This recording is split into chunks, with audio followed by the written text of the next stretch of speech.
about the January blues, which is a slightly flippant term, isn't it? A dismissive term, some might say, for what can be more serious feelings at this time of year and the mental health challenges that some people feel after the festive season. Alice Hendy is the CEO and founder of Ripple, which is a suicide prevention charity, and she joins me now to talk about the way people might be feeling at this time of year. Morning to you, Alice. Good morning. Thanks so much for joining me.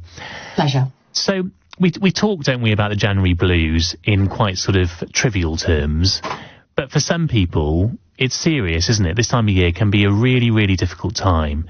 And do we have evidence that it is a particularly acute when it comes to mental health in January? Yeah, absolutely. So depression and anxiety can impact us at any time, any month, any year. It doesn't discriminate, and it can happen to anybody. But January, as you said, is particularly challenging for a lot of people. And there's a number of, reasons for that. In terms of our research and evidence at Ripple, we are a piece of technology that intervenes when somebody searches for harmful online content relating to self-harm and suicide. And we always see a dramatic increase, sadly, in January compared to other months. So, for instance, last January, we had over 6,500 harmful searches that we intervened, which is over double, really, what we would see in other months.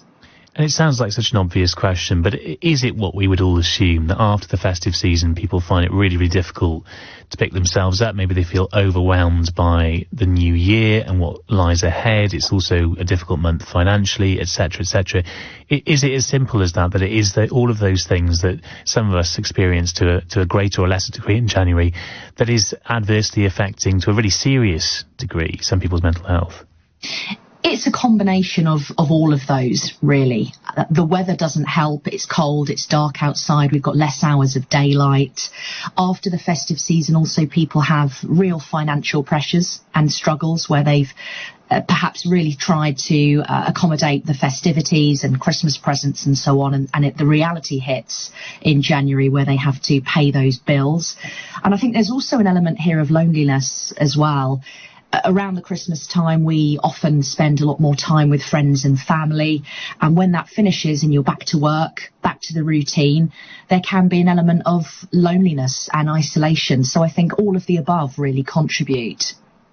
So what can be done, do you think? What could we do maybe on a personal basis to help people around us? And is there something that could be done on a broader basis to try and improve people's mental health at this time of year?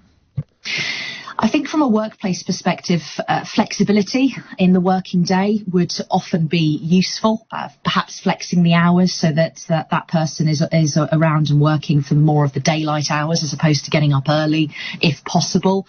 But also I think it just comes back to us as general human beings actually engaging with others, noticing when somebody is finding things difficult, perhaps they're subdued, perhaps they've withdrawn from conversations.